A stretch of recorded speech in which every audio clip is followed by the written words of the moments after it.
1969년에 63위로 총신을 졸업하고 전주에 내려가서 전주 부동산대학교 교무를 하다가 군목으로 가서 3년 동안 일을 하고, 그리고 이리에 있는 북일교회 담임 목사를 3년째 하다가 하나님께 특별히 태국으로 저를 부르셔서 선교의 서자도 모르는 나를 부르시는가, 그래 테스트를 하다가 이게 바로 하나님께서 나를 태국으로 부르셨구나. 그래서 태국 선교사가 되었는데, 우리 총회에서 63총회에서 이 선교사 인준을 받고, 그 다음에 그 해에 가지를 못하고, 요새는 태국이 열렸지만은 그 당시에는 한국의 유수원 선교단체가 태국을 점령하고 있어가지고 쉽게 갈 수 있는 상황이 아니었죠. 우리 총회 이름으로 가야 되니까. 그래가지고 1년 후에 김주근 목사님의 안내를 받아서 태국 선교사가 되어서 지금까지 현지인을 위해서 사역해 왔습니다. 21일 날 인도 차이나 선교사 대회를 했었는데, 그때 우리 신홍식 목사님 우리 신학교 7년 선배님, 김정호 목사님은 1년 선배시고, 저는 세 번째, 태국이 현재 세 번째 타자입니다. 두 분은 아마 태국에서 뼈를 묻으실 것 같은데, 저는 그만한 믿음은 없고, 일이 끝나면 한 80세가 되면 나가야 되지 않을까, 그런 생각만 하고 있습니다. 현재 제가 만 74세니까 한 6년 있으면 가야 되지 않을까. 그래서 지금 제 사역을 정리하는 중에 있습니다. 지금 하던 일을 누가 완전히 맡을 수 있는, 태국에서 맡을 수 있는, 태국의 현지 교회들이 맡을 수 있도록 그렇게 준비를 하고 있죠. 그러는 중에 작년에 이 책, 제가 이걸 PDF 파일로 한 300여 선교사들에게 보내줬습니다. 그리고 선교사 책은 누가 사가지를 안 해요. 한국교회가 선교 열정은 있지만은 뭘 배우려고는 안 해요. 그러니까 이걸 갖다 팔려고 작정하면 이거 돈 들일 필요가 없죠. 그래서 이 책을 출판했지만은 돈으로 사는 사람도 있고, 그러나 우리 선교사들에게 볼 수 있도록 이걸 갖다가 이메일로 다 보내드렸어요. 2017년에 GM에서 원로 선교사가 됐잖아요. 그래서 태국에 한 반절 정도, 그 다음에 저쪽 한국이나 미국에 가서 한 반절 정도, 그것도 바로 태국 교회. 그러니까 한국 가서도 후원 교회를 가지 않으니까 후원자는 늘어나지 않죠. 미국 가서도 마찬가지고, 태국에서도 태국, 한국에서도 태국, 미국에서도 태국 교회를 가서 사역하고 있습니다. 그 신홍식 목사님이 저기 그 강의를 하시다가 무슨 얘기를 하냐면, 선교는 70%다 그래요. 선교는 70%래요. 그러니까 70이 안 된 분들은 아직 선교하는 것이 아니라 그 말도 들 수가 있죠. 이게 좀 겸손해야 되겠죠. 70%다. 근데 제가 거기서 감동을 받은 것이, 제가 요새 태국 사람들에게 가르치고 뭐 하는 걸 보면 상당히 완숙한 그러한 강의를, 설교를 하는 것을 보면서 선교는 70%다. 그랬더니 내가 지금 보니까 내가 지금 마지막 피크를 이루는 것 같다. 그랬더니 거기에 참석한 선교사들이 상당한 감동을 받았습니다. 저는 신홍식 목사님한테 감동을 받았고, 그렇습니다. 그러면 이제 제가 오늘 선교사의 불교국 태국 선교지 적응과 사역, 선교지에 제대로 적응을 못하면은 사역을 할 수가 없죠. 적응 않고도 사역하는 사람이 많아요. 그것이 문제예요, 지금. 근데 제가 40년 동안 이와 같이 태국에서 일을 하다 보니까 가장 필요하게 느낀 것이 바로 그거예요. 선교지에 제대로 적응하고 정착하지 못하면 절대 선교 사역을 감당할 수 없다. 그 얘기예요. 그런데 많은 사람들이 내가 지금 선교지에 정착되어 있는지 적응되어 있는지 그걸 몰라요. 그래서 제가 이 책을 선교사 훈련용으로 이와 같이 저술을 하고 앞으로 남겨진 세월 동안에 후배들을 위해서 그가 선교에 제대로 적응하고 정착하고 제대로 선교사를 감당하는, 그래서 나보다 그 훌륭하게 선교사를 감당하는 그런 사람들로 도움을 줘야 되겠다. 그것이 제가 현재 가지고 있는 목표입니다. 그러면 이제 자, 태국 얘기부터 시작하겠습니다. 태국은 건국 이래로 불교 함께 했죠. 현재 세계 불교 종주국입니다. 세계 불교의 본부가 태국에 있죠. 그리고 태국 사람들 자기들 말하기를 태국의 불교가 뭐 94%는 고조선 시대부터 제가 여기 올 때부터 40년 전부터 94%예요. 그것은 절대 변경을 안 해요. 근데 제가 논문을 쓸 때 1992년에 논문을 쓸 때 보니까 87%더라고요. 태국에 자기들이 발표하는 통계를 가지고 계산해 보니까 87%의 이 불교. 그러니까 태국도 불교가 자꾸 약해지고 있는 거예요. 그러면 약해지는 사람들이 예수민들로 돌아오느냐? 그것도 아니에요. 이것이 골치 아프죠. 저쪽이 안 믿으면 이쪽으로 와서 해야 되는데 그게 아니에요. 사실 태국의 기독교가 전파된 지가 192년입니다. 한국보다 50년이 빠르죠. 그런데 현재 태국 사람들이 예수 믿는 비율은 천주교까지 합해서 1%로 보고 있습니다. 그런데 그 1%가 언제 프로테지가 올라갈 거냐? 불안스럽게도 이런 복음화 부진율은 앞으로도 계속될 것 같다. 이 강의를 통해서 제가 태국의 그 상황을 진다는 것을 말씀을 드리는 것입니다. 그렇다고 해서 우리 선교사들이 실망하고 안 되겠다, 틀렸다, 그리고 중단하기보다는 취할 수 있는 모든 수단과 방법을 동원해서 기독교 복음화를 성취해 나가는 일을 가진다. 그래서 더군다나 우리 한국 선교사, 우리 후배들 선교사들이 이 태국에서 후배들이 태국에서 선교를 제대로 감당할 수 있기 위해서 이 강좌를 지금 제가 하고 있습니다. 우리가 한국교회를 보면은 한국교회는 열정 하나로 선교를 시작하고 있는 같은 느낌을 줘요. 그래서 선교사 파송을 보통 많이 하는 게 아니죠. 1, 2, 3위. 1, 2, 3위 안에 들어요. 미국이 1위고 브라질이고 한국이 3위랍니다. 그러면 미국과 이 브라질을 갖다가 재놓으면은 그 나라는 우리보다 엄청 큰 나라들이니까 그걸 재놓아버리면 무슨 문제가 생기냐? 우리가 1위라는 얘기예요. 선교사를 그렇게 많이 파송한 나라입니다. 그런데 우리 한국교회 선교에 여러 가지 문제가 있습니다. 그중에 오늘은 제가 파송받은 선교사들이 선교지에 가가지고 선교지에서 선교지에 적응하고 정착할 수 있는 그러한 단계인 선교사 현지 훈련원이 없다는 것이에요. 외국 선교단체들은 그것이 있습니다. 근데 한국은 이 급하지 않아 우리가.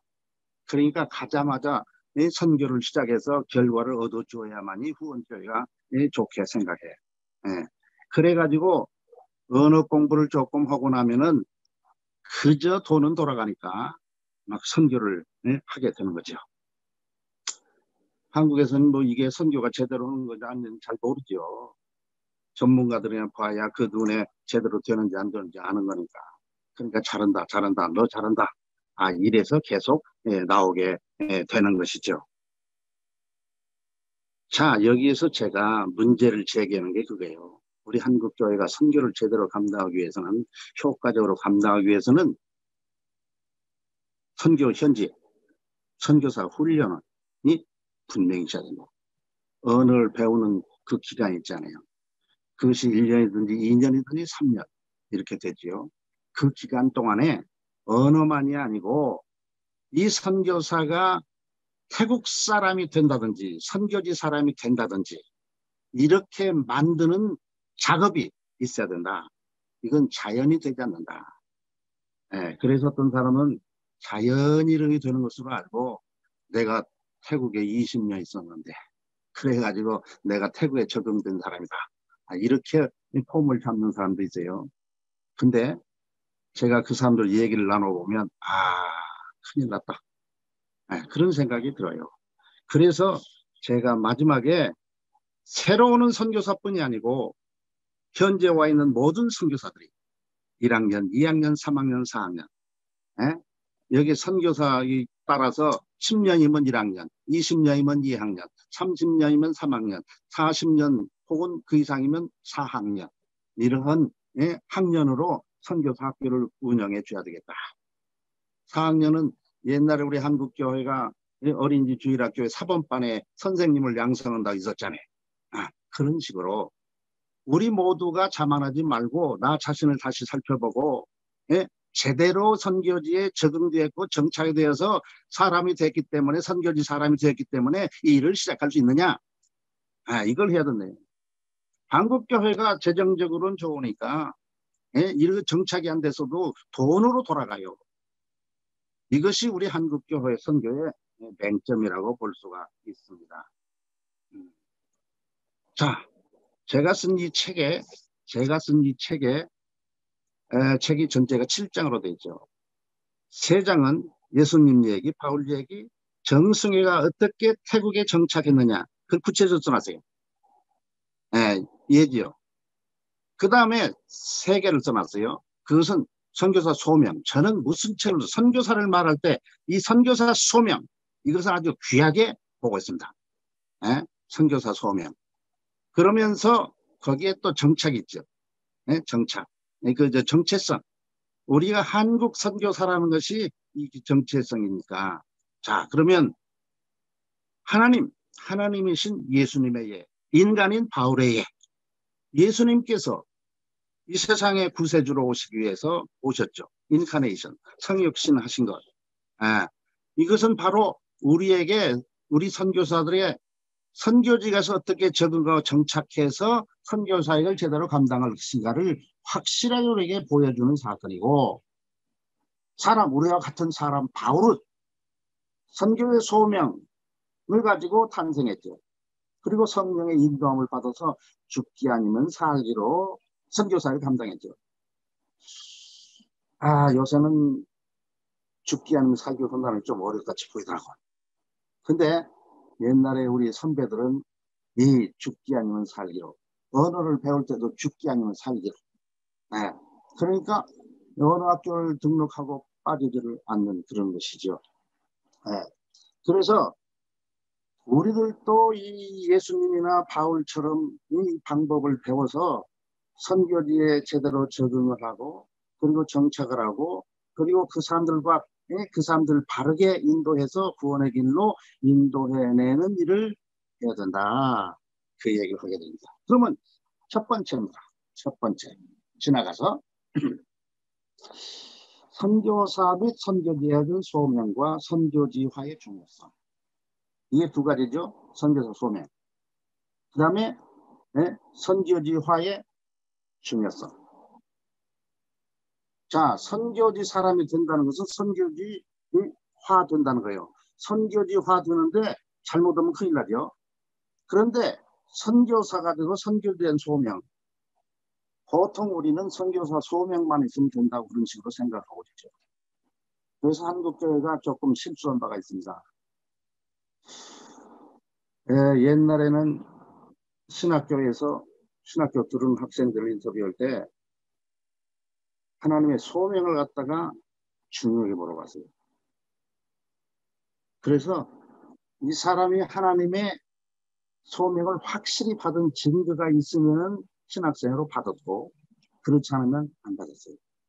요새는 시험으로, 머리를 통하는 시험으로 되게 신학생을 모집하니까 한국에서 머리 좋은 사람이 되게 가더라고요. 그러면서 이 선교사 소명, 이 목회자 소명, 목사의 소명을 갖다가 그렇게 중시 안 하니까 가론유다 같은 사람도 간혹 생기고 있는 것 같이 보여요. 자, 우리가 선교사 소명은 하나님께 나를 선교사 부르지 않으면 절대 선교사 나오면 안 된다 그 얘기입니다. 그런데 요새 선교사들 중에는 선교사가 하나님이 부르지 않았는데 선교사가 온 사람도 있는 같이 보여요. 그 하는 거, 말하는 거, 그의 태도, 모든 걸 보면, 아, 이거 수상한데?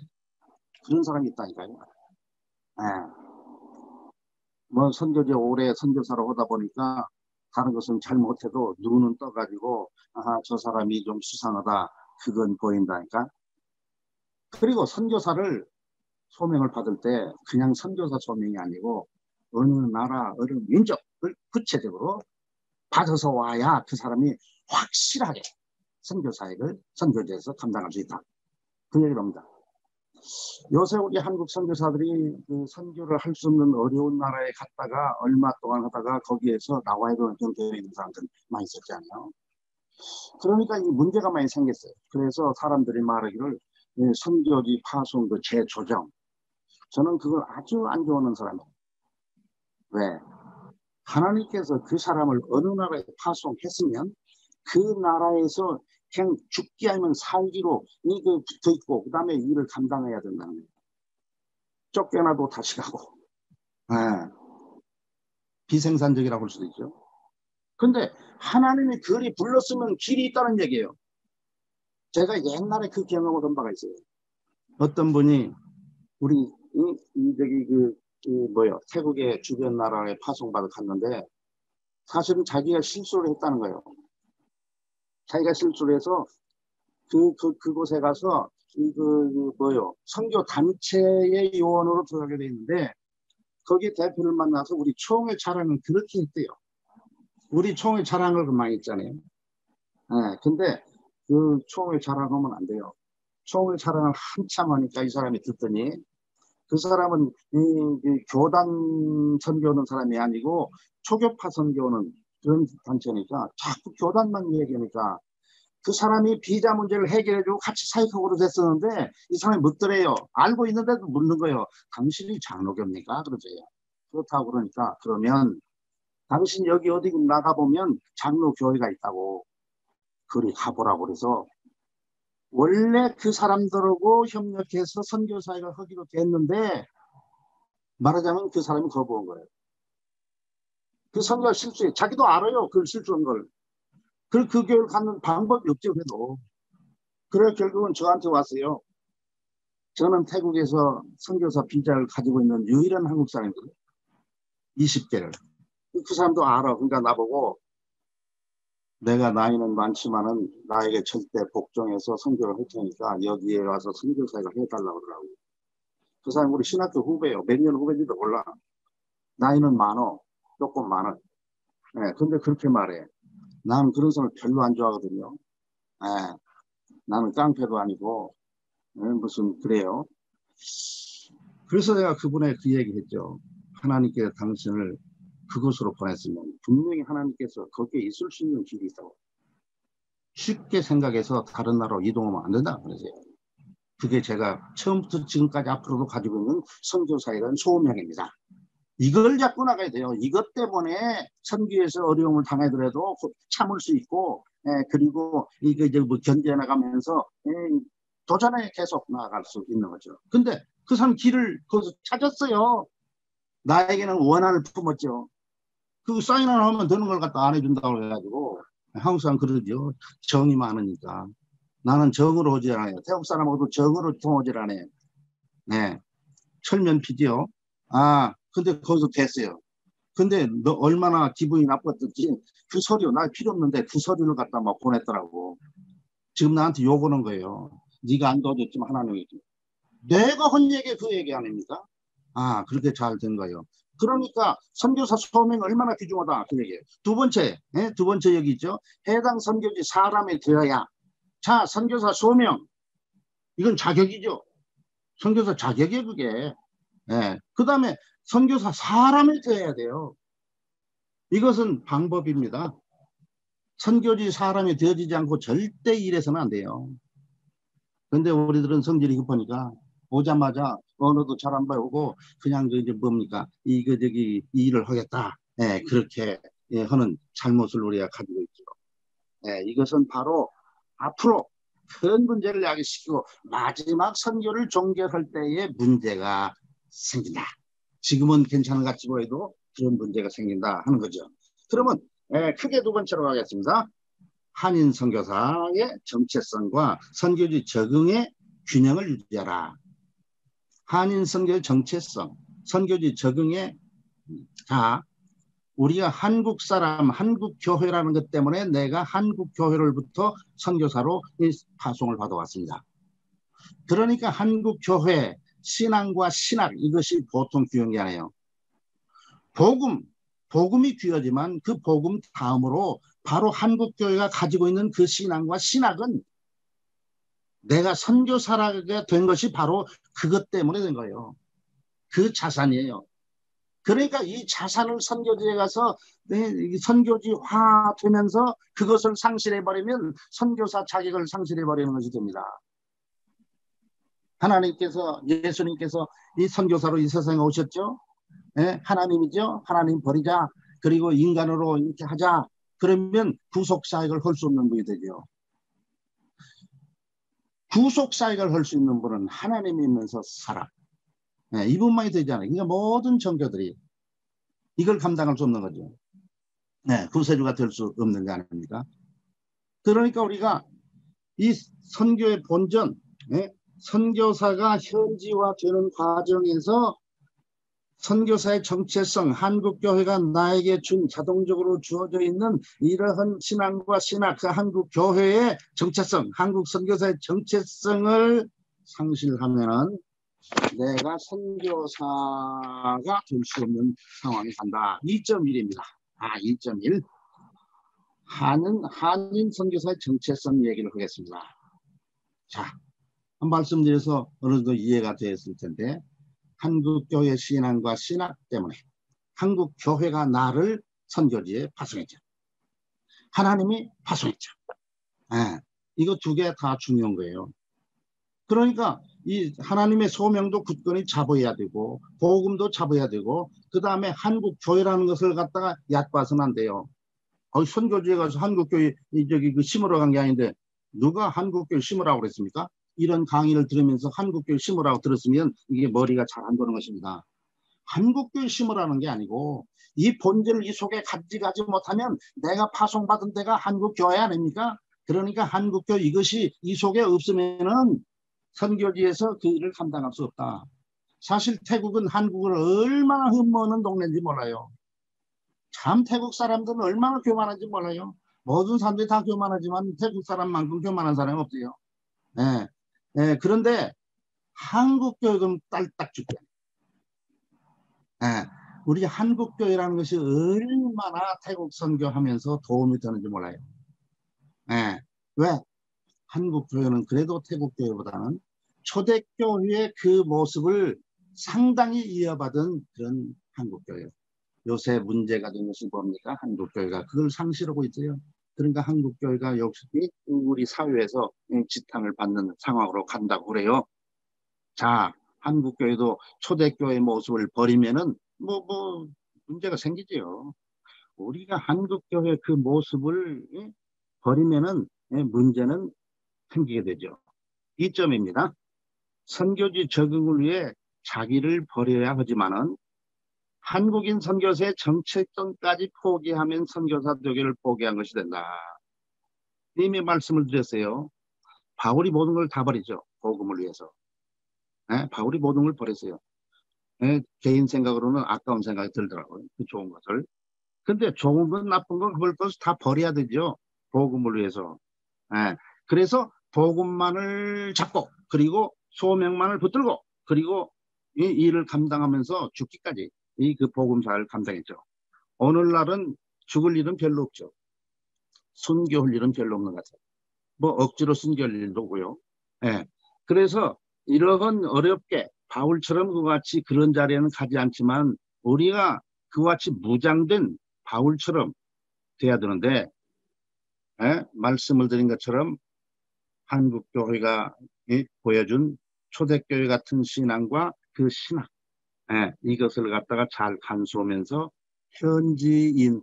현지화를 이루어야 된다. 그 얘기입니다. 세 번째입니다. 세 번째, 선교지 적응과 정착을 위해 구체적인 교육과 훈련의 필요성. 선교지 적응하고 정착을 위해서 구체적인 교육과 훈련이 있어야 된다. 저로부터 시작해서 우리 후배들 GMS 예만 들어도 태국에 와서 언어 공부를 뭐 좀 배우는 걸 그걸 빼놓고는 선교지 에 적응하고 정착하기 위해서 무슨 구체적인 교육이나 훈련을 받은 일이 없습니다. 그 얘기는 우리 선교사들이 선교지에 구체적으로 적응이나 정착을 이루지 못한 상태에서 선교 사역을 감당했다. 그러지 못했는데 어떻게 했느냐? 예, 우리가 탓할 일은 아닌데 돈을 탓하면 안 되지 않아요?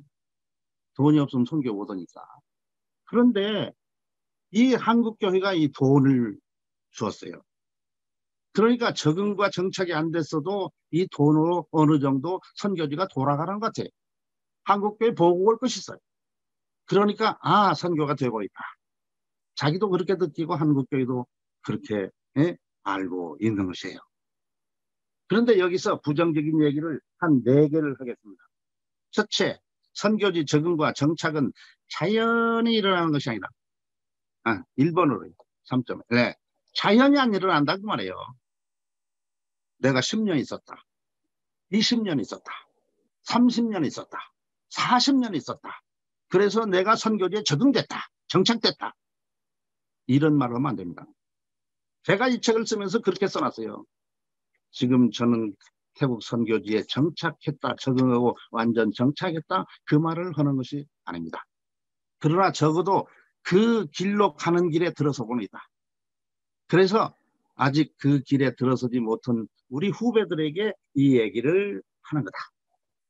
내가 선교사가 끝나기 전에는 이것을 다 성취하고 끝내야 되겠다. 그렇게 썼어요. 선교사 어쨌든 좀 겸손해야 되죠. 근데 우리는 겸손하지 못하는 비형을 가지고 있죠. 겸손하면 사람이 아니에요. 우리 모두 다 교만한 사람들이에요. 교만하지만 하나님 앞에서 교만하면 안 되는데 상당히 교만해요. 후배들도 보면 자신만만한 것이 교만으로 나타나요. 그래서 뭔 얘기를 조금 해주잖아요. 그럼 그 후배가 그건 다 알고 있습니다. 야, 이거 혹탄 막는 소리예요. 그 다음에는 내 입이 아무 소리를 안 쳐. 죽을 때까지. 그 사람 지옥 가는 짓을 해도 아무 소리 안 해요. 왜? 그 사람 내가 얘기하면 감사히 받을 사람이 아니고 부담될 사람이구만. 그래요. 그러니까 우리가 선배들 앞에 좀 말은 조심해야 돼요. 그냥 보통 친구들이 하는 말처럼 그러면 안 되죠. 그리고 선배들이 2번, 3번 말해요. 저의 장점이 하나가 있는데 어른들이 얘기를 해요. 이 얘기하고 1년 전에 그걸 2년 그 이후에 1년 만에 또 해. 만나서 또 해. 그래도 절대 제가 그분에게 목사님 그 얘기 옛날에 들었습니다. 그 얘기를 절대.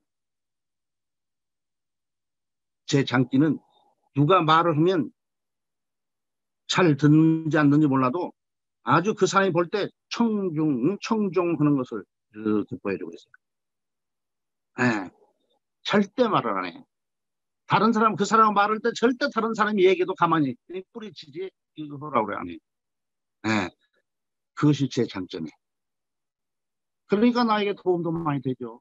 그 사람 나를 신뢰도 하고. 그래요. 근데 대개 선배들은 말을 했을 때 그 말을 갖다가 귀하게 받아들이면은 자신감이 그 사람을 또 더 도와주고 그래서 훌륭한 선교사를 만드는 일에 이 얘기를 해주지만 그렇지 않으면 이 사람은 소용없다. 해줘야 소용없다. 그런 지경에 가지요. 그러니까 우리가 선교지에 적응하고 바른 선교 사역을 감당 위해서 우리가 죽기 아니면 살기로 어떤 노력이 있어야 선교지 적응과 정착이 될 수 있다 그 말이에요. 3점입니다. 2번째로 선교지에 오래 있었다. 그난 선교지에 적응하고 정착한 사람이다. 그것은 오해라는 거죠.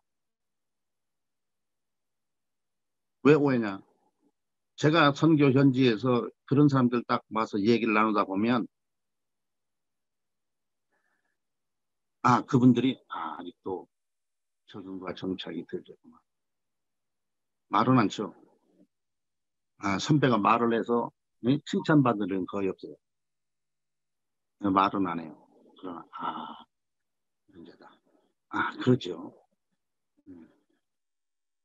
우리가 특별한 동작을 취해서 내가 선교지에 적응하고 정착하는 일을 이룰 수 있지. 그냥 여기 있고 태국밥 먹고 그러면은 태국 사람이 되는 거다. 그것은 절대 관계가 없어요. 예, 안 되는 문제에 대해서 나중에 말씀해 드릴 수가 있죠. 예. 자, 세 번째, 3.3. 자, 선교지 언어를 구사할 수 있다고 그래가지고 선교지 적응과 정착이 성취됐다. 이렇게 생각해도 안 된다고. 언어. 저는 후배들에게 언어를 배울 때 방콕에서 배우라 그래요. 시골 가서 배우지 말고. 먼저 수도 방콕을 점령하고 그 다음에 시골로 가라. 시골로 가면 언어 가르치고 시원찮아요. 어느 학교도 시원찮아요. 학교를 다니려면 좋은 학교 다녀야 되지 않겠어요? 어느 학교 좋은 학교는 방콕에 있지 시골에 있지 않습니다. 그러니까 덮어놓고 태국에 들어왔다 그러면 태국 방콕에서 2, 3년을 있으면서 이 태국말이 완전히 되면 그동안에 어디 가서 사역을 건가 그것도 보면서 완전히 준비가 된 사람 상태에서 그 지역으로 떠나서 가서 선교사를 감당하라. 그래서 한국 교회에서도 손님이 오시면 방콕을 안내하는데도 방콕 사는 것처럼 안내해야 되죠. 어떤 분은 방콕에 살았는데 후원교회가 와서 이 방콕 지리를 잘 모르는 거 보고 선교 후원을 끊어버렸어요. 한국교회는 그래요. 원리가 그렇죠. 내가 후원자일지라도 우리 선교사가 시골에 사역하지만은 방콕에 대해서 절절매고 안내를 제대로 못하고 누구를 의지해야 된다 그러면 좋게 생각지 않죠. 선교의 원리가 대도시, 선교지가 대개 대도시는 딴 나라요. 태국이면 태국이 아니에요. 방콕은 태국이 아니라고 그래요. 방콕은 서울이나 마찬가지죠. 그러니까 여기를 먼저 점령한 다음에 내 사역지에 가서 하면은 얼마나 좋아요. 전 태국을 커버하는 것처럼 되는 게 아니겠습니까? 그러니까 언어를 제대로 구사하는 그런 사람이 돼야 되는데 우리 선교사들 중에는 언어를 제대로 구사하려고 않는 것 같이 보이더라고요. 왜 그러냐면 태국말을 제대로 잘 하려면은 예?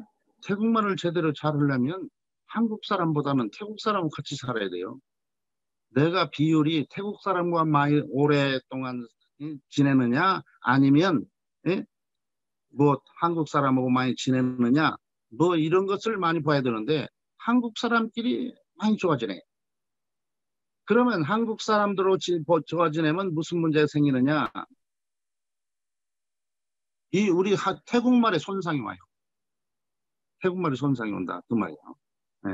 그러니까 그 언어만 습득해도 안 되지만은 언어를 갖다가 제대로 잘 구사하려면은 적어도 3년까지는 그 훈련을 받아야 1년이면 태국말 다 끝나요. 1년 이상 배우는 사람 안 돼요. 태국의 그 과정이 1년 지나면 가르칠 것도 없어요. 그 1년. 근데 그거 배워서 말이 되느냐 안 돼. 그러니까 계속 그 언어를 훈련해야 돼.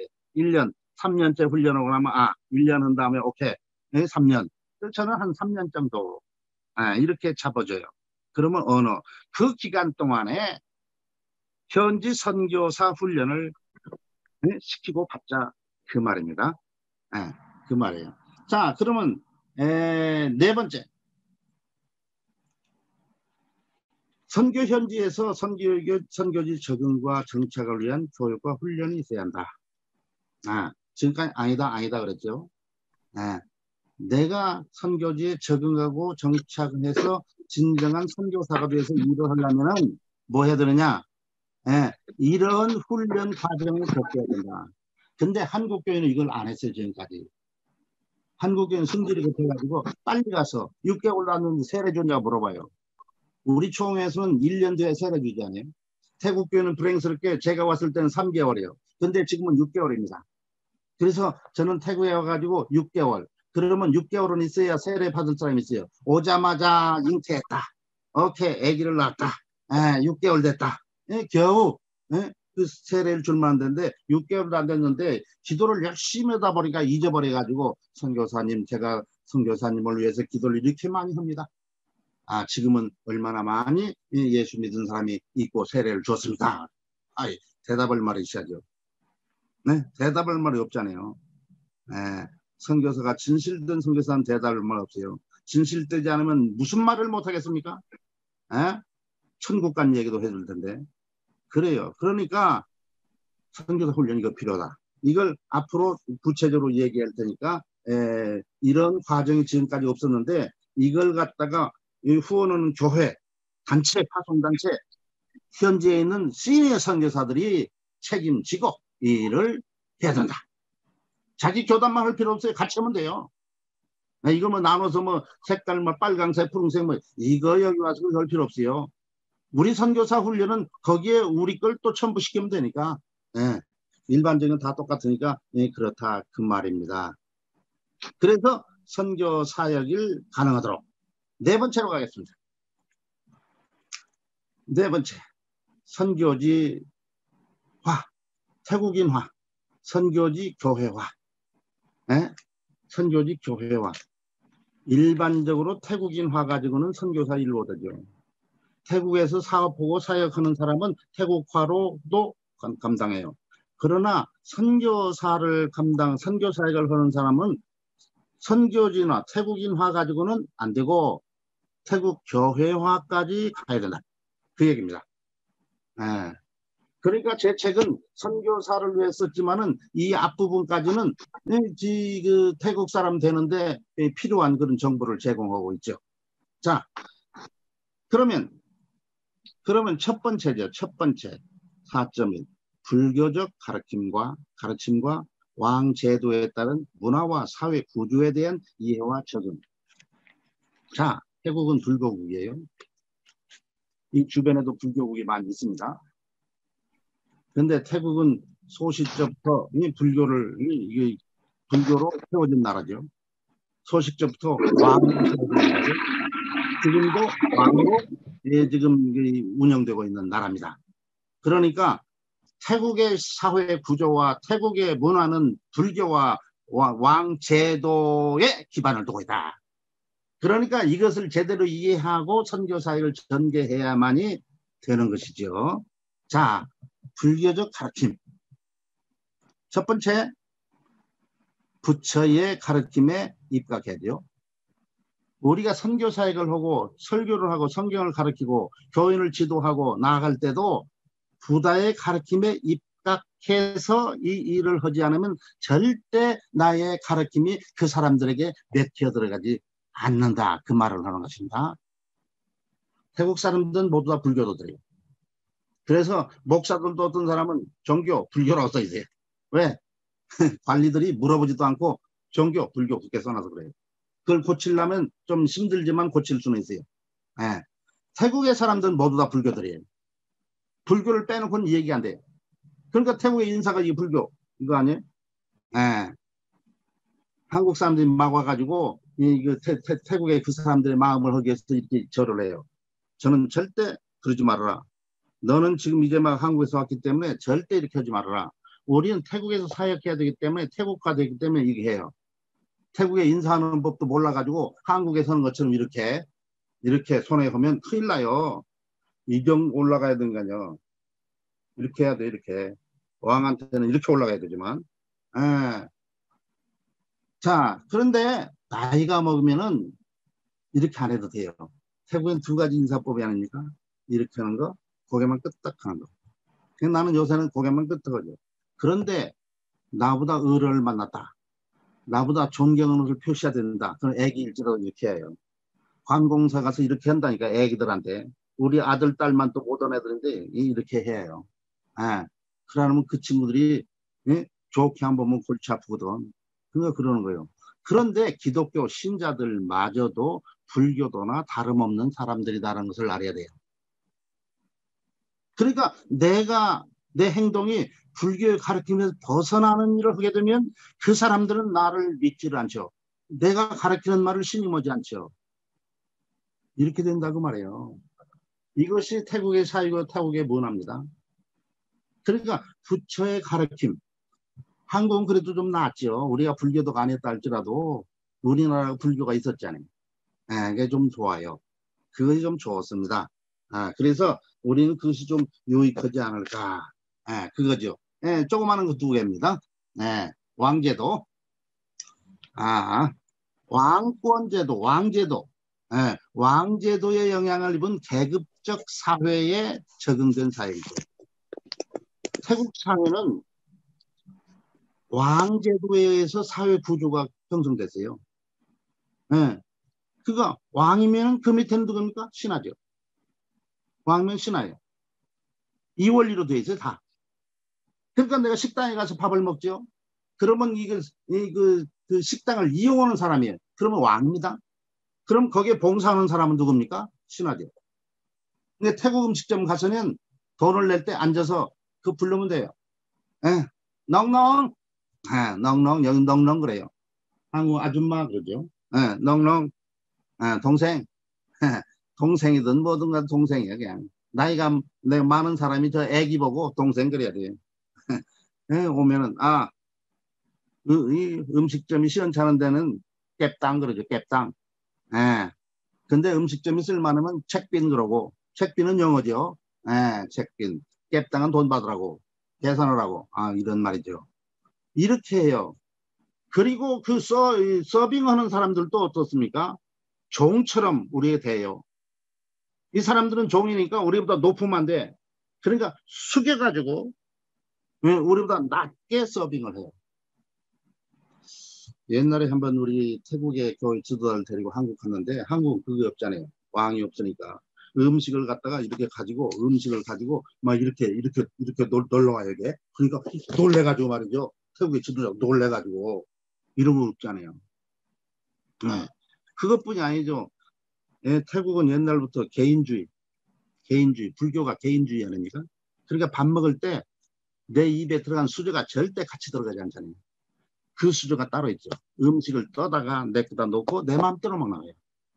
한국 사람 이것이 안 됐는데 코비드 19 때문에 이것이 좀 되고 있는 것 같아요. 네, 코비드 19 조금 많은 것을 우리에게 가르쳐 주었습니다. 자, 아주 좋죠. 그래서 복음을 전할 때에 이러한 사회 제도 이것을 파괴하면은 복음 전파가 안 된다 그 말이에요. 그 안에서 이루어져야 된다. 네. 그러니까 교회에 문제가 또 있어요. 왜? 높은 사람과 낮은 사람이 한 교회 교인이 될 수가 없다는 거예요. 그러니까 그 수준이 같은 사람들끼리 교회가 모이게 돼 있고 제가 올 때부터 태국교회 지도자에 그 얘기를 계속해요. 지금도 성취 안 되지만은 태국의 그 고급 사람들은 갈 교회가 없다는 거예요. 왜? 천민들하고 같이 천민이라는 거 없어요 사실. 근데 그런 사람 같이 예배를 할 수가 없으니까 이런 사람들만을 하는 교회 성경에서는 완전히 반대하는 거죠. 근데 태국의 문화와 사회 구조 속에서는 그런 교회가 필요해요. 네, 그것이 필요합니다. 근데 그것을 해보려고 해도 제가 능력이 없어서 못했죠. 네, 왕제도. 그러면 지나가고 4.2로 가겠습니다. 4.2. 그러면 바른 태국화를 이루는 거. 태국 사람 되는 거죠. 예수님께서 인간이 되지 않고는 절대 안 해요. 그러니까 예수님께서 몇 년인가 30년 동안 인간 수업을 받은 거 아니에요? 그리고 3년 동안 일해서 부속사를 마치고 가셨죠. 선교사가 선교지에 오면은 선교지 사람이 되기 위해서 돼야 되는데 그래야만이 그 선교 사역을 거기에서 감당할 수 있는데 그 전에는 절대 감당하지 말라네 그래서요. 근데 한국 사람 안 믿어요. 그것이 문제죠. 자, 그러니까 첫째는 뭐야? 먼저 태국인 선교지 사람이 돼야 되는데 그러기 위해서는 그 선교지 사람을 한국 사람보다 더 가까이 해라. 근데 우리 선교사 대부분의 선교사들이 태국 사람보다는 한국 사람 더 가까이 해요. 여기에 우리의 문제가 있습니다. 예. 그리고 저는 예? 그 한인 교회를 하는 사람들도 예? 태국말을 잘 배워서 그 태국 교회로 하여금 태국말을 쓸 수 있도록 만들어서 사업도 하고 그 다음에 그 사람들을 하여금 이 선교의 요원이 되기 위해서 이 1년에 한 번이든 두 번이든 세 번이든 네 번이든지 태국말로 예배를 해보라고. 근데 자기 자신도 태국말 모르는데 뭐 그게 합니까? 예, 나는 한인 교회니까 태국말이 필요 없다. 그 생각하는 사람은 태국에서 사이 그만 돼요. 다 다른 나라에서 태국에 온 사람도 마찬가지입니다. 예, 나는 태국 사람이 아니고 중국 사람 한다. 그러니까 태국말 필요 없다. 그 생각하면 태국에 있으면 안 돼요. 이건 태국이에요. 태국에서는 잘하든 못하든 태국말을 할 수 있어야 돼요.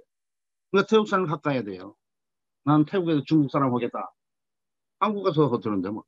예, 이런 상황입니다. 그러니까 선교지 사람이 되기 위해서 선교지 사람을 한국 사람보다 더 가까이 하라. 두 번째는 선교지 사람이 되기 위해서 선교지에 조수가 있어야 돼요. 선교지 사람 조수. 그건 나와 비슷한 수준의 사람이 내 조수가 되죠. 그래야 나를 도와주죠. 신학교도 나오고 목사든지. 예, 이런 수준이어야 내 필요를 태국화되는 일에 나를 도와주는 일에 도움이 되는 사람이 됩니다. 예, 그러니까 태국교회 자동적으로 태국교회 지도자여야 되죠. 세 번째입니다. 지나가서 선교지 되기 위해서는 또 하나 있죠. 선배 선교사들을 가까이 해야 돼요. 우리 후배 선교사들이 선배 선교사를 가까이 앉는 것 같아요. 예, 자기 동료들끼리 가까이 있는 것 같아요. 근데 선교사들이 선배 선교사를 가까이 있고 동료들 가까이 하면 이 사람 이거 저기 현지화 하는데 버려요. 왜?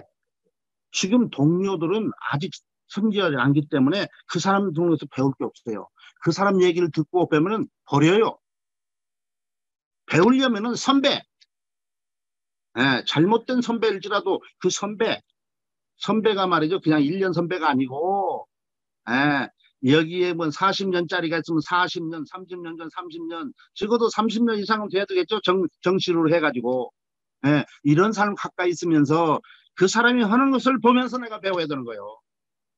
내 거울을 보는 거지. 선배를 통해서 내가 거울을 보는 거예요. 뭐냐? 언어 교정을 해요. 그 선배가 잘못 말하는 그 말은 바로 나도 같은 종자니까 그 말을 틀립니다. 사역도 마찬가지요. 사역도 한국 사람 비슷한 일을 해요. 예. 그러니까 그 사역을 보면서 아, 내 사역이 어떻게 될까? 그 다음에 현지인을 활용하는 술이죠. 현지인을 다루는 것이 중요해요.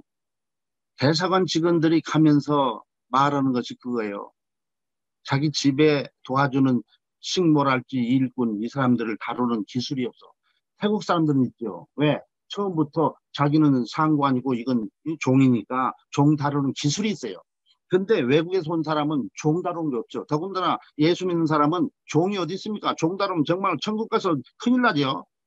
그런데 태국의 사회는 종 다루는 기술이 있어야 된다니까. 밑에 사람을 다루는 기술이 있어야 돼요. 그러니까 이 선배들이 어떻게 다루는지를 봐야 돼요. 한국에서 보면은, 이 태국에서 보면 한국 선교사들이 태국 사람 같이 하면 그 태국 사람을 버려놔요. 우선 버르장머리 없어. 예의가 없는 태국 사람이 돼버려요. 그리고 그 사기치는 그런 방향으로 가죠. 그러니까 한국 사람하고 관계가 있던 현지는 절대 내가 가까이 오질 않아요. 왜? 나에게 제대로 대하지를 못하고 제대로 일을 해주지 못하는 결과를 가져니까. 그 다음에 통역이죠. 선배를 통해 통역. 선배가 통역하는 것을 보면서 아, 왜 저렇게 통역하지? 아, 이렇게 보면서 그 통역을 배우는 거예요. 근데 이렇게 열심히 배우는 사람이 많이 없어요. 거의 없다고 그러면 요거도 먹겠죠. 근데 상황은 그래요. 그런 문제가 되죠. 네 번째, 선교지 사회와 문화를 익히고 활용하라. 이 선교사가 사회 구조 얘기했죠. 문화 얘기죠. 사회 구조는 왕제도 때문에 자동적으로 계급 사회가 형성됐다는 것이고 문화는 불교, 저 옛날부터 이 불교를 했기 때문에 선교 사역을 전개할 때 이것에 대해서 이해와 적응과 활용을 제대로 하지 않으면 선교적인 결과를 가져오지 못한다. 한국 사람은 선교 사역에서 영어를 배워요. 내가 영어 배우기 위해서 선교사 만나서 영어를 배웁니다. 한국 사람 정이 많아가지고 그 말을 배우다가 1년도 안 돼서 예수 믿습니다. 그게 한국 사람이에요. 그래서 한국 교회 발전하는 거예요. 에? 외국 사람 높이고. 태국 사람 절대 외국 사람 높이지 않아요. 개새끼로 알아요. 그러니까 어떻습니까? 에? 이 사람들이 영어를 배운다고 올 수 있어요. 근데 이 사람들 목적은 영어를 배우는 거 이상은 생각질 안 해요. 그러니까 이 선교사 활동 어느 정도 아니까 한 10년 정도 두고 보면서 영어를 가르쳐 줘. 10년에 벌써 그냥 몇 번을 예수 믿었어야 되잖아요. 그래서 이제는 복음을 전해서 거둬들이면 되겠다. 그리고 이 사람에게 이렇게 접근을 하면 빠이빠이 하고 가요. 참 나는 그 서양 사람들 존경하는 것이 10년 동안 투자해가지고 빠이빠이 하고 가는 이런 태국 사람들을 보고 자살한 일하고 다행이에요. 한국 사람 못 견뎌요. 그러니까 우리는 그 프론티어로 프론티어로 같이 선교지에 보내지 않고 다른 사람 다 끊어놓은 데 가서 거두는 그런 일만 해요. 그래서 시험찮은 선교사들도 잘 거둬요. 서양 선교사 다 해놔서. 태국도 192년 됐잖아요. 그러니까 우리가 온 지는 70년도 안 되잖아요. 60년 좀 지났는데. 그러지요. 자, 그 다음에, 그러면은, 네 번째까지 지금 했습니까? 교회화로 갑니다, 이제. 교회화. 오케이. 교회화. 세 번째는 태국 교회화를 해야 돼요, 교회. 우리가 전개하는 선교는 전도, 교회 개척, 성장, 목회자 양성. 교회를 중심해서 이루어지는 사역을 선교라고 그러죠. 요새 현대 선교는 말이죠. 뭐든 좀 선교예요. 이발사? 네, 이발 선교.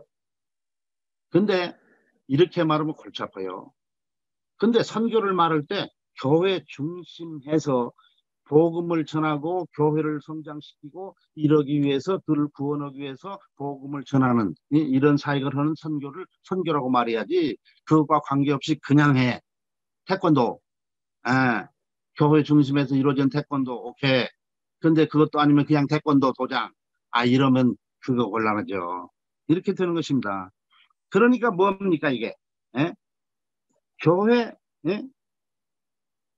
그것을 성취해야 되는데 첫 번째는 뭐예요? 그러면 첫 번째 선교지 교회를 잘 배워야 한다. 우리가 하는 사역이 독단적인 사역이 아니에요. 이미 거기에 본토 교회들이 있죠. 그 교회들을 과 같이 가야 되는 거예요.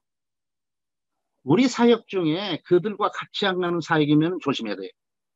우리 선교사들이 독단적으로 이런 일을 하는 일 많아요. 나중에 한국에 들어가기 전에는 적어도 이 교회가 이 사람들이 한풀이 되는 작업을 해주지 않고 가면 이 교회는 큰일 납니다. 그러니까 이렇게 하기 위해서 현지 교회, 현지 교회를 잘 배워야 됩니다. 자, 배우는 게 뭐죠? 그 교회를 가보는 거죠. 성경적이면서도 성경적이어야 되죠, 이 교회가. 성경적이 아니면 안 되죠. 우리는 한국적인 것을 잘 간수하라 했죠. 그것을 심으러 온 사람은 아니에요. 그러나 이 초대교회의 모형을 잘 받은 한국교회 이것과 이 사람들을 비교해 보면 성경적이다, 비성경적이다, 이것은 좀 좋다, 이건 위험하다 이런 것을 우리가 발견할 수가 있죠.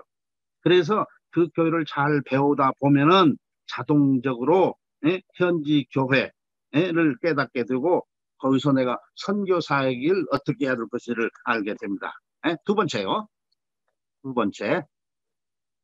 선교지 교회에서 취할 것과 버릴 것을 찾아야 되죠.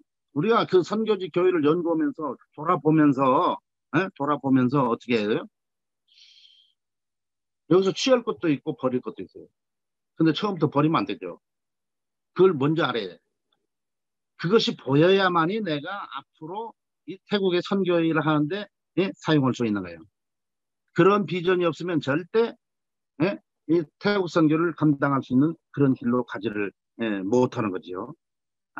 그러므로 우리가 그런 것을 먼저 보여요. 세 번째,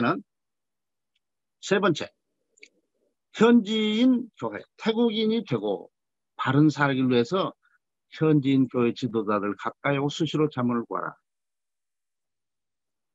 우리는 우리의 사역이 내 사역이 아니고 한국 것이 아니고 하나님이 계시면서 현지 선교지 교회 것입니다.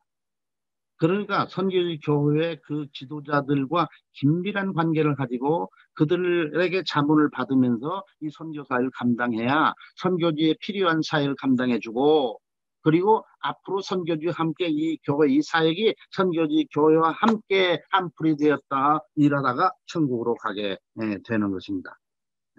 그 얘기를 지금 하는 거예요. 이게 그 자문을 받는 거 얼마나 중요한지 몰라요. 현지 교회. 근데 현지 교회 지도자 중에는 나쁜 사람도 있고 좋은 사람도 있어요. 나쁜 사람도 있고 좋은 사람 어떻게 알 수 있습니까? 모르지요. 자기가 봐서는. 선교사가 제일 처음엔 현지 선교 교회 그 지도자들이 달라붙어요. 돈이 있으니까 달라붙는 거예요. 멍청한 선교사. 그러니까 돈을 좀 이런 식이죠. 그러니까 선배 선교사에게 자문을 받아서 이 사람은 누구고 어떤 사람이고 조심할 게 뭐고 모든 사람이 다 좋은 건 아니잖아요. 이 사람이 이거 좋은데 이 부분 안 좋아.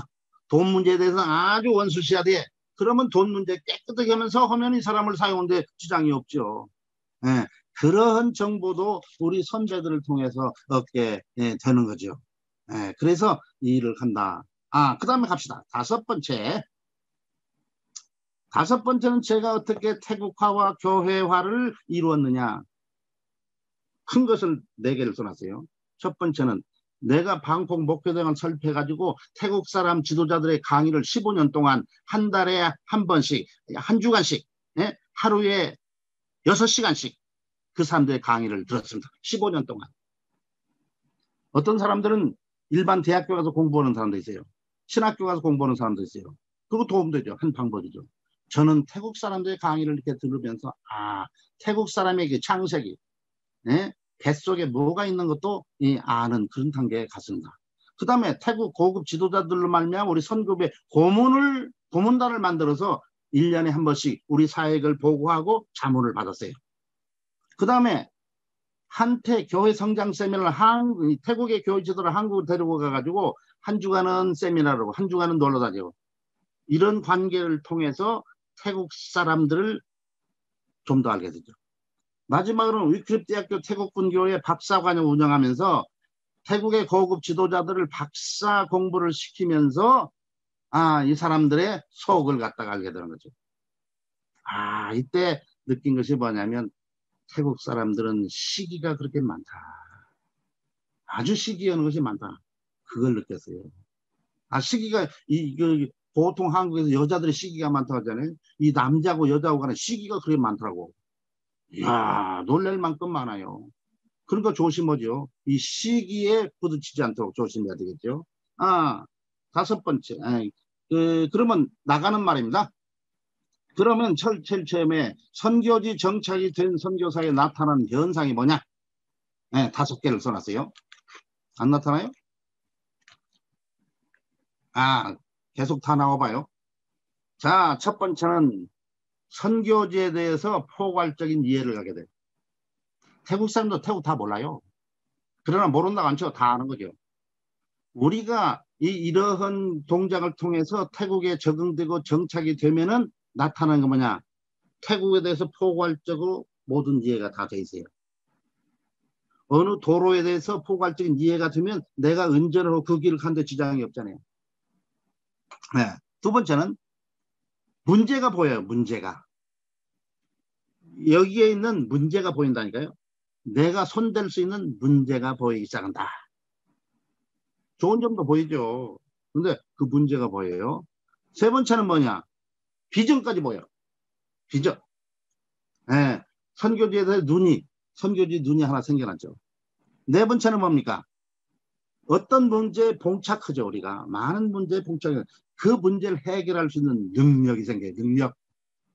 문제에 부딪혔는데 능력이 없으면 그건 아직 정착이 안 됐다고 말이에요. 그 다음에 다섯 번째는 내적, 외적 현상에 대한 내적 사실을 규명할 수가 있어요.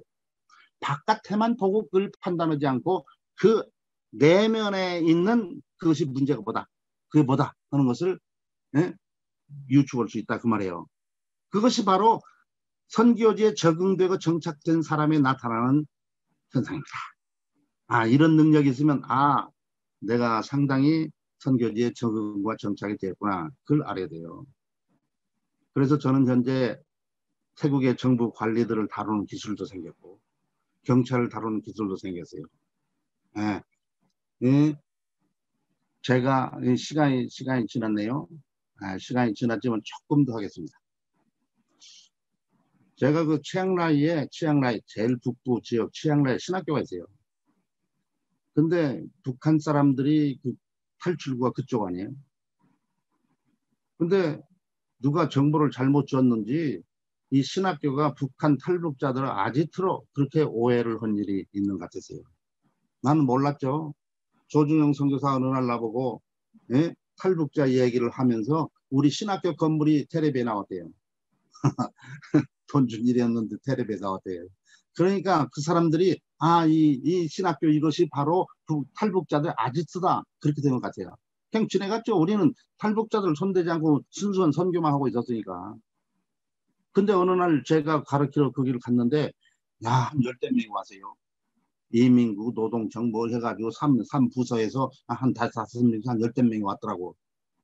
이상해. 머리 털라고 처음 만나요. 선교사한테 경찰이 찾아오는 이것은 있을 수 없어요. 태국에서는. 올 일도 없고. 근데 왔어. 어디서 오셨냐? 그러니까 뭐 왔다. 그러니까 영접은 해야 되잖아. 영접은 했어요.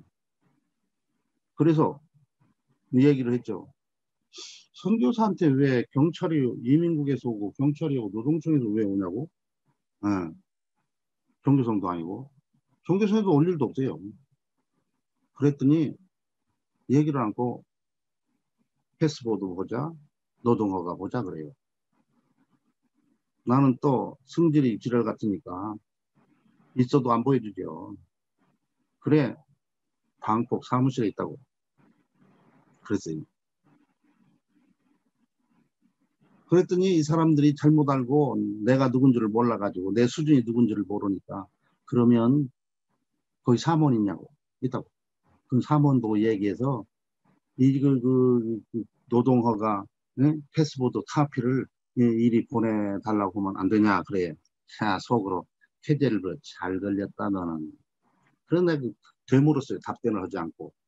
자, 네가 네 보스에 그러한 물건을 손을 대서 그렇게 해줄 수 있냐? 그랬어요. 절대 못하죠. 근데 나보고 그렇게 할 수 있냐고 그러니까 내가 태국을 아는데 적응되고 정착돼 있는데 경찰 보고 그렇게 말했더니 손을 들었어요. 그건 내가 그랬어요. 선교사한테 와야 먹을 것이 없는데 뭐 들어왔냐 그래요. 내가 40년 동안 하는데 말이지 당신들도 나한테 온 일이 없는데 뭐 때문에 이거 왔는지 모르겠다. 말을 안 해요. 왜 왔는지는. 그런데 나중에 다 알았어요. 그때 나보고 그런 얘기가 그러면 가서 그 복사본을 치앙라이의 이민국으로 보내달라고 팩스로. 알았다. 그 다음에 하는 얘기가 3층에 한국 사람을 보자 그거예요. 그때 사내가 깨닫기를 이 사람들이 우리 신학교를 갔다가 탈북자들 아지트로 오해를 하고 있었구나. 그때서 깨달았어요. 제가 그때 질 사람 아니죠. 태국 사람 한 번 뱉으면은 그걸 절대 거둬주지 않아요. 어떤 방법으로 성취하지. 근데 내가 그랬어요. 여기는 태국 사람이 한국 사람이 없다고. 태국 사람뿐이라고. 나도 방콕에 사는데 강의를 지금 못 뿐이라고. 내가 이렇게 말하면 통상 그 경찰이 그래도 가봅시다 그렇게 말해요. 근데 이 사람이 얼마나 나한테 질렸든지 태국어를 알고 저를 아는 사람이니까 그러니까 소리 하네. 그러면 여기에 우리가 왔다 갔다 사인을 해달라고. 읽어봤죠. 태국말이니까. 아무것도 없어요. 그냥 왔다는 사인을 해줬죠. 다시 말했죠. 다시는 선교사를 또 오는 거 아니라고. 선교사는 중인데 와봐야 아무 소용없다고. 먹을 것이 없다고. 근데 그 사람들은 선교사와 북쪽에서 선교사와 이 사회사업가를 오해를 해가지고 그 사회사 비자를 쓰는 사람이 선교사라고 해가지고 지금 그런 거예요. 그러니까 선교사 비자가 아닌 사람이 공개적으로 내가 선교사 그 말하면 안 되는데 이 선교사라고 말한 거예요. 그렇게 하면 안 되죠. 선교사 비자 가진 사람은 선교사라고 그러고 선교사 비자가 아닌 사람은 선교사라고 말을 해서는 안 돼요. 왜? 선교사를 갖다 피해 주니까. 그걸 후배들에게 가르쳐 줘야 되는데, 예? 북쪽에 있는 그 선배들은 아직 정착과 적응이 잘 안 되니까 그 지도를 해줄 수가 없는 거죠. 그 얘기입니다. 자, 두 번째인데요. 선교사의 선교지 정착을 보여주기 위한 제안을 하고 이제 마치겠습니다. 네 가지를 제안하는데 세 가지는 이 강의와 관계없어요. 그러나 제안을 하고 싶고 한 가지는 이 강의와 관계가 있습니다. 첫 번째는 선교지 선교지 학교 가칭으로 선교지 학교를 설립해서 모든 선교사가 지금까지 우리가 선교 현지에서 받지 못한 선교 훈련을 한번 받아보자. 그거예요. 네? 1년에서 10년까지 1학년, 11년에서 20년까지 2학년, 21년에서 30년까지 3학년, 31년부터 40년 하면 50년, 이때까지 4학년. 그래서 1, 2, 3, 4학년을 하자. 네. 이 사람들 하나 뭉쳐놓으면 이 머리가 복잡해요. 수준이 다르니까. 그러니까 나눠서 이렇게 해야 되겠다. 그래서 시니어들은 이 훈련을 받고 선생이 돼가지고 이 후배들의 가르침을 해야 된다. 네, 두 번째죠. 두 번째는 뭔가 내가 후배들에게 지금 내가 이루지 못한 일을 말하는 거예요. 후배들에게 대도시에다가 한국 선교사들이 공동으로 모범교회를 개최하라. 5사람이 해도 되고 10사람이 해도 된다. 그러나 모범적으로 보여줄 수 있는 교회를 해라. 태국은 불교국이어서 그 성전, 그 사람들이 불교에서 말하는 성전, 불당 있잖아요. 이것이 아주 수준이고 좋지 않아요. 근데 태국에서 하고 있는 그 교회들은 개딱지거든요. 그리고 거기 하나님이 계시다니까 누가 믿겠습니까? 이것보다는 그 사람들이 이해할 수 있는 그러한 건물을 가지고 그러한 구조를 가지고 그렇게 해서 해보자 그거예요. 지금은 그렇게 한 교회가 없어요. 그러니까 뭐야? 교회가 저런 것이구나. 그래서 높이는 그런 수준이 되지 못하죠. 2.3. 그 다음에 뭡니까? 우리가 교회를 개척했잖아요. 현지 교회를 개척했잖아요. 하나의 총회를 만들자고요. 교단 관계없이 하나의 총회를 만들자고요. 만약에 그게 싫다 그러면 태국에 그런 교단이 있으면 같이 하면 되는데 태국에 믿을 만한 그 총회는 태국 기독교 총회입니다. 태국의 기독교 총회, 태국 복음주의 연맹, 남침례교 연맹 3개가 있어요. 남침례교, 침례교 거기 들어가면 돼요. 상관없죠. 근데 이 태국 기독교 총회는 원래는 장로교였어요. 근데 지금은 장로교가 아니고 아시안 국가들이 하는 것처럼 고유의 자기 총회를 만들었어요. 전 세계 어디 가도 그런 총회는 없죠. 근데 장로교 계열이. 복음주의 연맹은 한국의 복음주의 협의회예요. 근데 여기가 교회가 있단 말이죠. 한국의 복음주의 협의회는 없잖아요. 그러니까 제가 이걸 태국 복음주의 연맹 그렇게 말하죠. 교회도 있고 선교단체가 있고 그래요. 그런데 그 사람들 거기에 놔두면 어떻게 되느냐. 우리의 사역을 갖다가 계속 유지할 수 없는 상황이 돼요. 그래서 이걸 하나로 하자. 총회를 하나로 하든지 그래서 CCT 총회, 태국 기독교 총회의 한 노회로 들어가서 활동하면서 우리가 개척한 교회를 계속적으로 유지해 나가자. 그 얘기 때문에 지금 하는 거예요. 세 번째는 세 번째 했죠? 오케이. 네 번째 마지막입니다. 네 번째 선교사들의 모임을 우리가 태국말을 하는 사람들 아니에요?